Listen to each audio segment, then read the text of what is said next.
So today I'm talking about Candour. What is Candour, how to execute against it, and more importantly, how to monetize it. People underestimate the power of monetization of Candour inside a company that affects culture, that affects revenue. So I want to talk about all of that today. Stick around till the end where I'll give you all the secrets on making money off the back of that execution.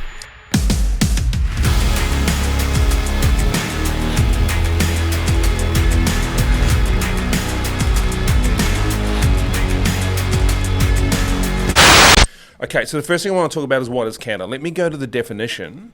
I've got some notes here, by the way. Let me go to the definition of Candour. So the Oxford Dictionary displays Candour as the quality of being open and honest, frankness.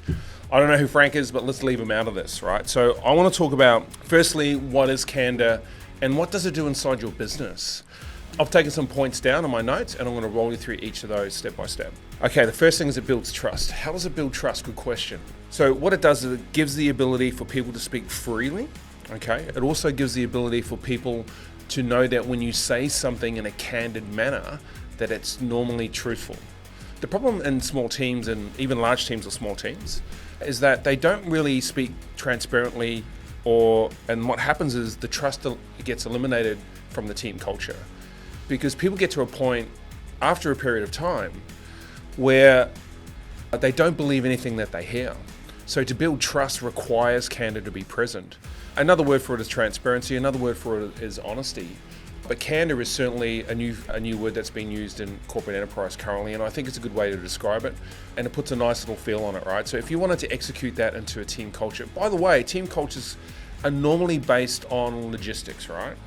So if you had a remote team and an in-office team, there's two different styles of culture happening there, right?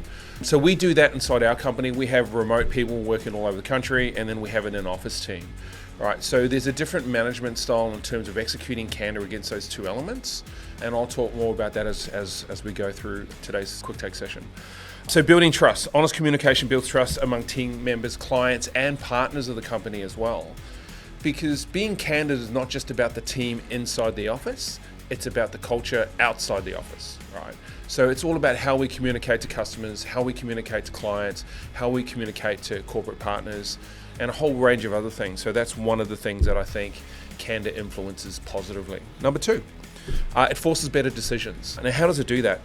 Through transparency, honesty, and somewhat discipline, it forces better decisions because more ideas come to the table. Have you ever been in a meeting, right? And I'm sure you have, where you want to get engagement and you want people to put their ideas on the table and they don't do it. And there's a reason why they don't do it. Because they don't want to say anything stupid. That's normally the entry point to it. Well, I don't want to look like I'm stupid. Or the other thing is I don't understand what's being discussed. And the other thing is maybe my idea is not good enough. So that last one, right? Maybe my idea is not good enough. And what I think about that is, if someone has an idea that's not great, it's okay to say it's not great and then it won't work. Or they've misunderstood the premise of the concept or the innovation. And when you do that over and over again at quantity, what happens is people get used to it and they build a callus and they become resilient to it.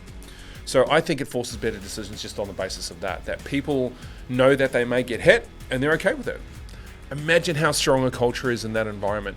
Normally in an environment in corporate enterprise currently, people are walking around talking about each other behind their backs and they're not talking about each other to their fronts. And I think that's one of the biggest problems in corporate enterprise or any business to date, right? So it forces better decisions just through the element of transparency. You have to build a callus on that though. It doesn't happen straight away. So this is a long-term plan and a long-term strategy. Number three, it drives innovation. And it drives innovation off the element of what I just said before about forcing better decisions. It gets people to open up a little bit. So at quantity, when people give you more ideas, you get to filter a little bit better and you get other people's perspectives on it. For example, sales, operations, marketing, right? Those are our core three departments in our companies and my companies now. Is that if you want to get congruency between all those people, it requires to be candid and open and honest and transparent. Otherwise, it's too hard to figure things out. Like, how do you get operations working with sales?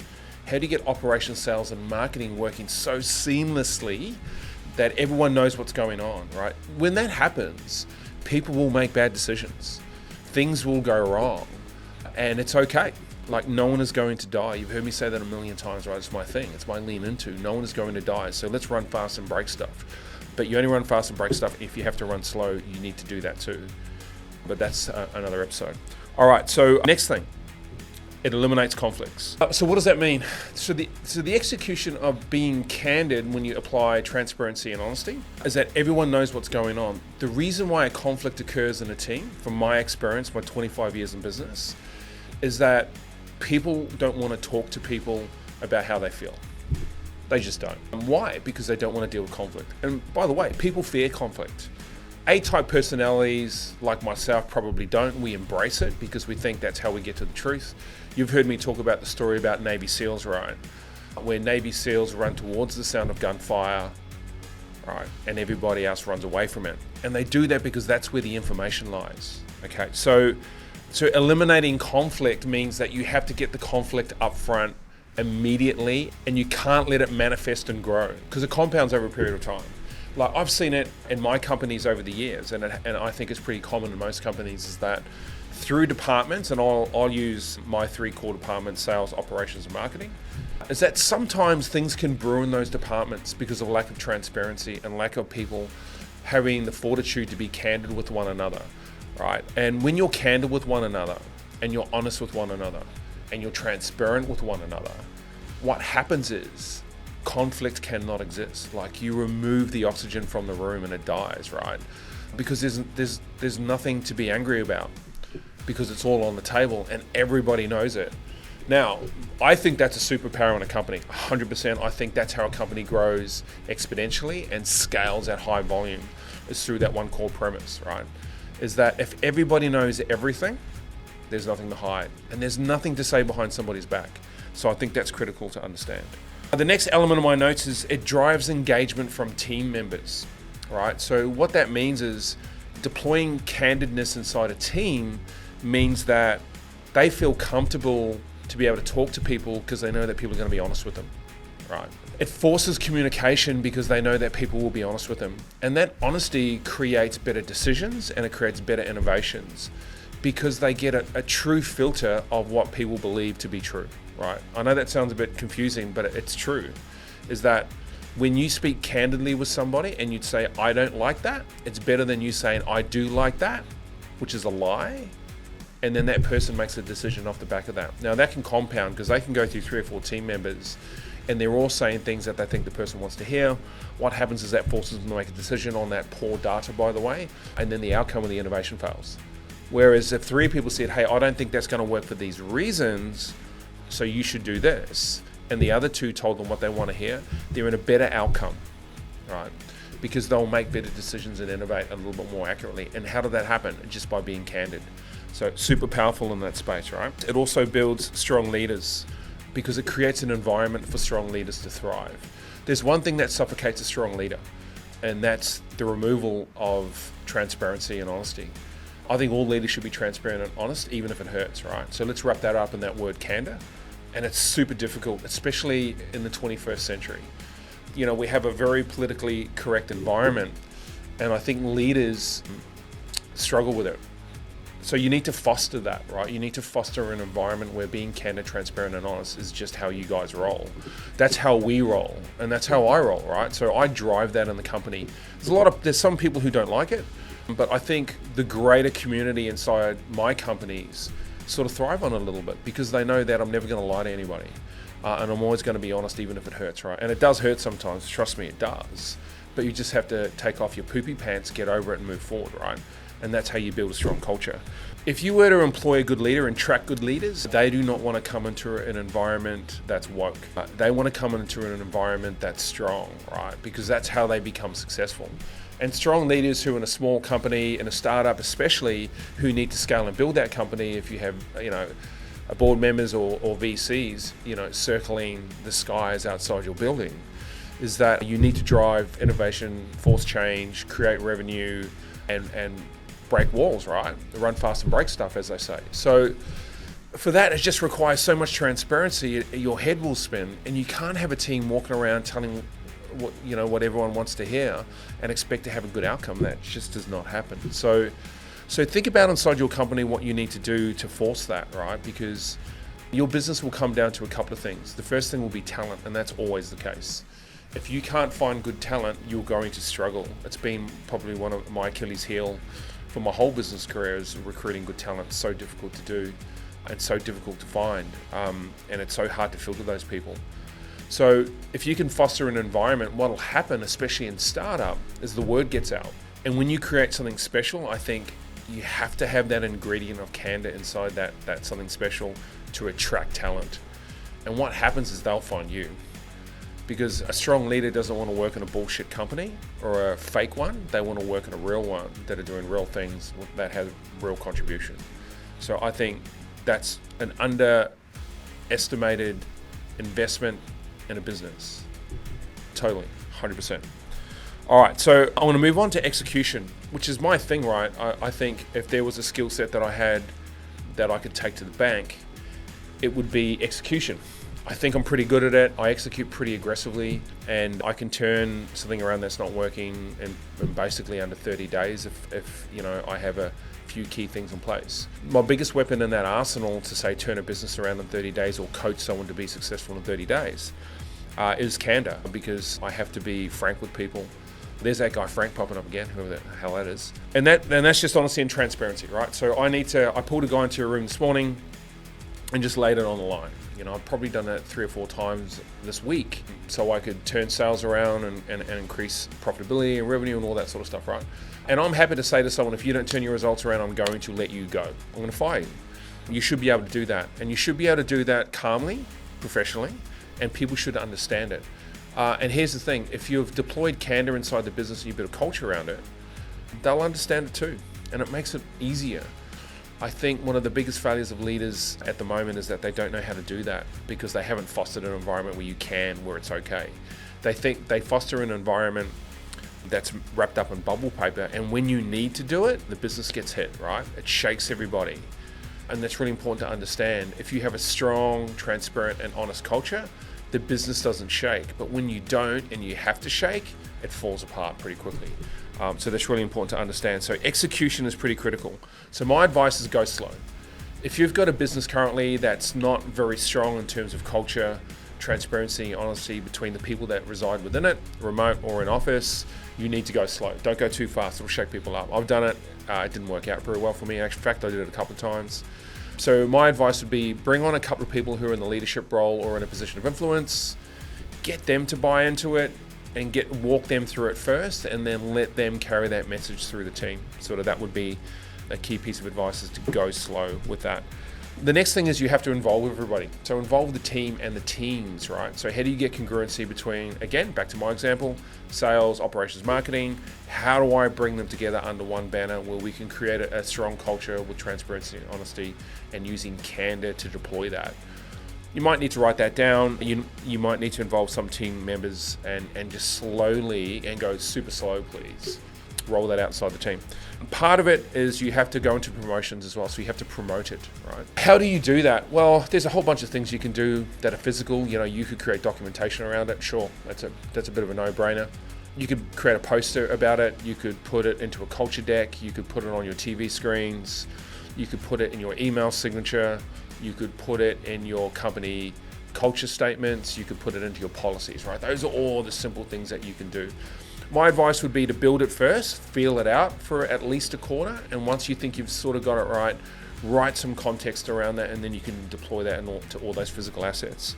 Outside of that, you have to promote it emotionally in a human context, right? So that's talking about it, including that in your meetings, using precursors for it as well at the start of meetings, where you could say, hey, it's good to get all you guys together. Hey, I want you to know that this is a candid environment. I want everyone to speak freely and speak honestly and transparently. That's how we get from A to B, and really promote that in dialogue, right? I think that's pretty easy to do. And what happens is you only need to do it 2 or 3 times. Like if you're meeting with the team now, like say the sales team, the marketing team, the operations team, once a week, and you start saying that in 3 to 4 weeks, in less than 30 days, the team will start to open up. They just will. It's crazy how fast that happens. So promote it using assets, administration, and then also promote it in the dialogue and the communication inside the business. You need to build safety around it. Pretty important. And what I mean by that is if people don't feel safe, they won't be honest with you. It's a no-brainer, right? So you have to create safety around it. And what that means is when you promote it and they do it and they come to you and they're honest with you and they're using Candour and deploying it inside the business like you fucking asked them to, and then you hit them on it and you tell them that was inappropriate, and then you tell them that hurt my feelings, and you do all that sort of stuff, it won't work. It just won't, because that means that they'll never do it again.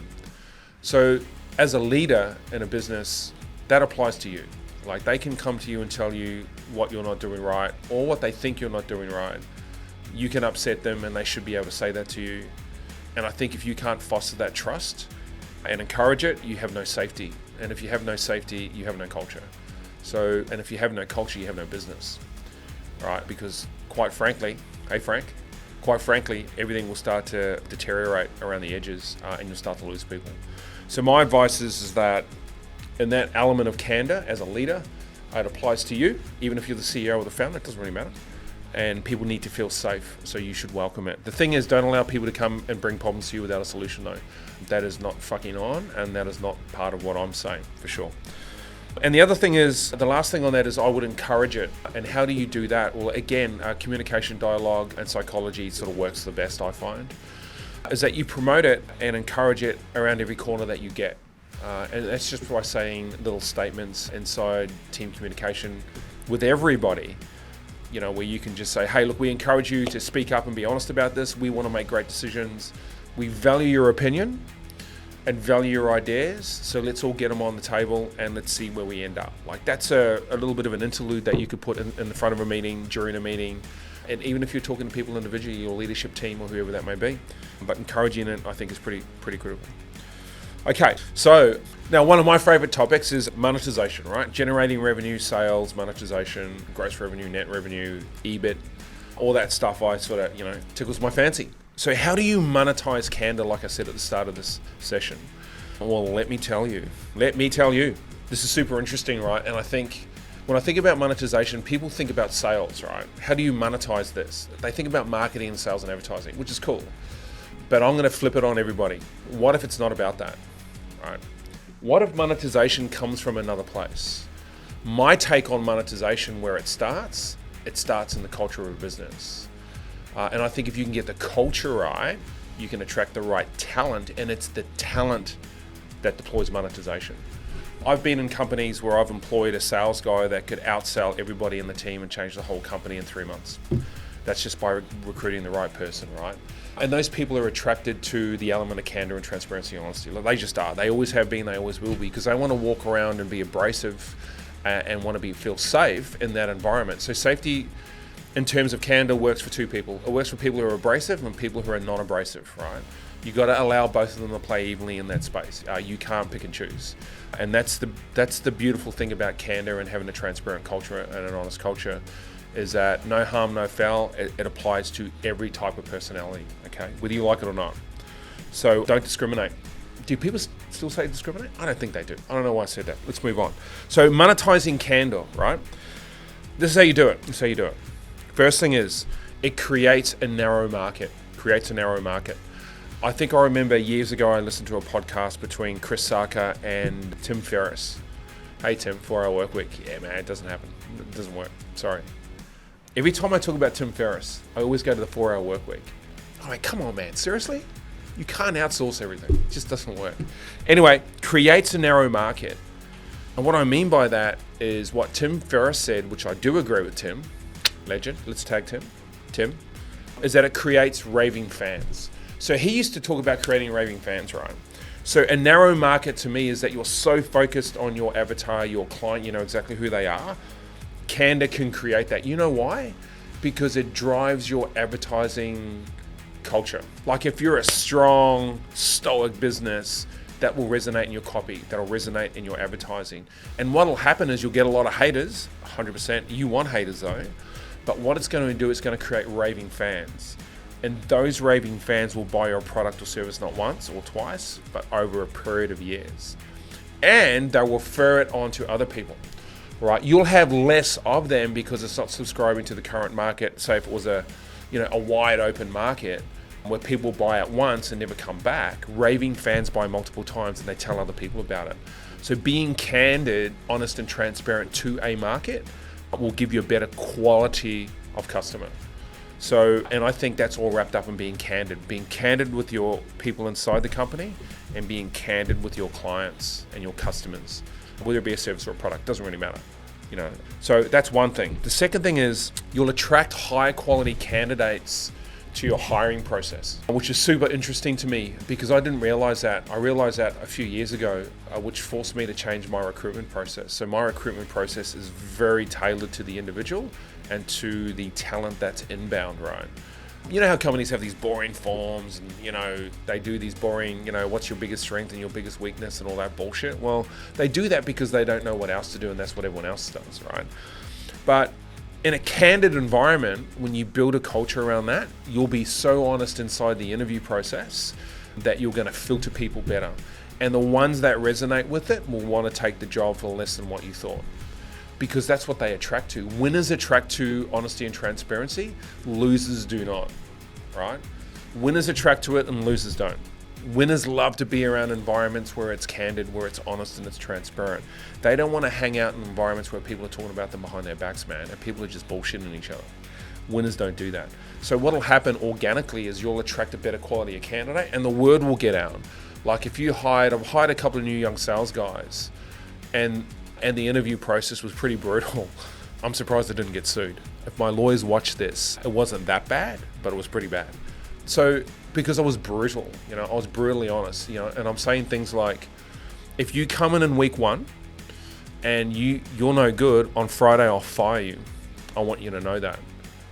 Now, they have to quit a job and come in, right? Here's what happens when you say that and you're that honest and transparent with them. They go, fuck yeah, let's do this. And you've got the guy. Or they go, great, can you email everything through to me? And then in the morning they send you a text message that says, look, my dog died, I won't be able to make it in next week. You know what I mean? And they'll lie to you because why? That's the culture they're from. They're just lying to people. The sales guy who says, fuck yeah, let's do this, he's the guy that you attract who's a high performer because they put everything on the line. So through that element of candor, transparency and honesty, you just attract high quality candidates. And when that person comes in and you're brutally honest with them, what happens is you form that strong winning culture and then they tell other people as well. They go, man, you got to come and work here. This is amazing. Right, so there's another element of monetization using candor inside a company. Okay, monetizing candor, item number 3. So this is a byproduct of attracting high quality candidates. What it'll do is you'll retain people for longer. They won't fucking go anywhere. Trust me, man, it is so powerful. It's been a winning formula in my companies, especially in sales, right? Like the last thing you need is a woke and weak sales team. They will not generate revenue.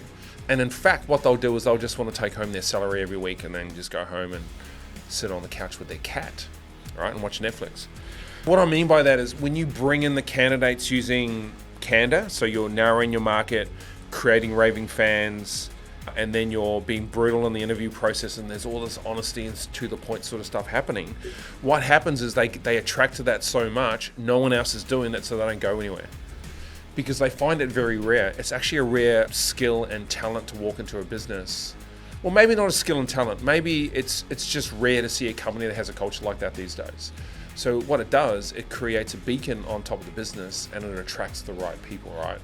And I think there's a lot in that, personally, because I think if you need to find talent is what generates revenue. Talent is what holds a company, a strong company together. Talent is what builds revenue. Talent is what attracts people. Talent is what makes people happy. Talent creates success. And I could go on and on and on and on. You have to build the ethos around the talent, right? Which is the individual. Let's call that person Tom, right? So Tom needs that. He needs to feel he's in an environment where he can speak his mind. He can be aggressive when he needs to be on days that he needs to win. He can show off. He can have an ego, right? He can talk about his wins and everyone's going to pat him on the back and no one's going to talk about him behind it when you do that. It's that element of tall poppy syndrome, right? In a candid environment, that actually doesn't exist. Only one that isn't, right? So what happens is you get to retain people longer. Now, if you retain Tom for a very long time, he's going to create revenue, which is going to help you monetize systematically, bring in more people that are influenced by him to create more success. So you duplicate success out, right? So creates a narrow market, creates raving fans, attracts high quality candidates to your business, and retains them for longer, right? So all of these things are in play. From my experience, I've been in business 25 years, all of this stuff is totally accurate and 100% on the mark, right? For me, and it's worked. So the last thing it does, I think, in my mind, in terms of monetization, using Candour to monetize a company, is that it creates an environment of external clients that spend more money with you. So if I go back to point one and talk about raving fans, right? And you want raving fans. In fact, you should build your product and your culture and your company around raving fans and raving fans only. I remember thinking that a few years ago, I learned a lesson is that if you want to build a strong company, build a strong product first, right? Now, I'm not saying go all in 100%, but I'm saying get it to 75, launch it, and then iterate. Remember, I've spoken about that many times before. In terms of using Candour and that cultural element of transparency and honesty, yes, you create raving fans who'll buy your product or service more than one time and they'll tell other people. But here's the deal. How do you commercialize that to monetize? So what I mean is, what it does is not just attract great customers, but it opens the doorway to build great partnerships, right?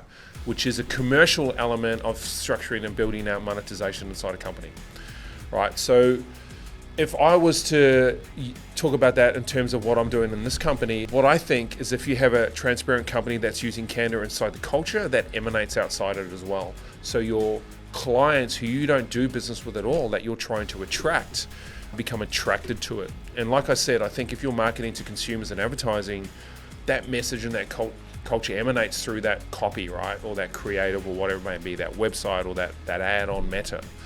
But in terms of how you communicate, in terms of and in advertising, when you go to the market to have meetings with clients, when you go to the market to do advertising for commercial clients, when you go to the market to find partnerships, right? What it'll do, it'll weed out the bad ones and you'll get the good ones on the basis of the premise of who you are. Let me say that again, that was a little bit confusing. So when you go to the market, the ones that resonate with your culture, resonate with that element of candidness, they will want to do business with you. They will want to do business with you. And it's happening right now. People are starting to see, some of the content that we produce and we put that online. Some of it's pretty hard hitting.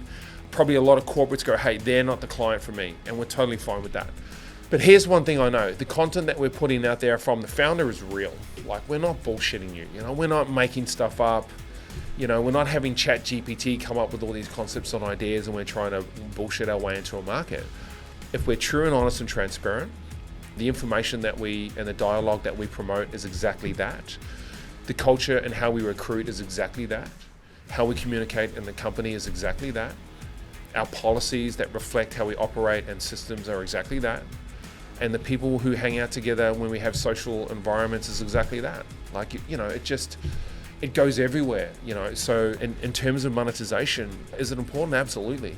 Will it increase the bottom line? Absolutely. Will you make money from it? You will.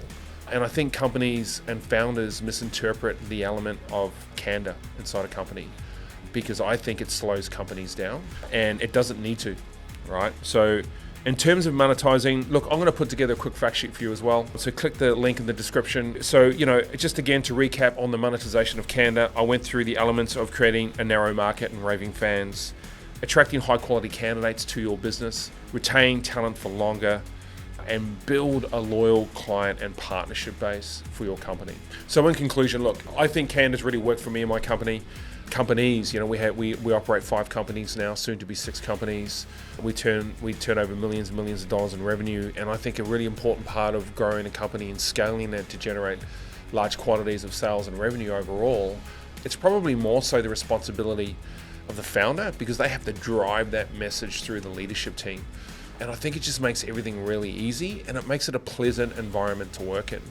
If you can really consider the concept of Candour and using that as a weapon inside your business to create what I think could be a beautiful culture to build an amazing company. Thank you so much for tuning into Business Beats Podcast today. Look, we hope you enjoyed the episode as much as we enjoyed putting it together for you. Every story we share and every conversation we have, it's all part of a bigger picture. Connecting with you, our listener, and pushing out value. That's what we're here for. If you like what you heard today and want to be part of our growing community, don't forget to subscribe. Subscribing not only gives you automatic updates for new episodes, but also access to other cool stuff, soon to be released books, courses, and more. Your engagement truly makes a difference, and we sincerely appreciate it.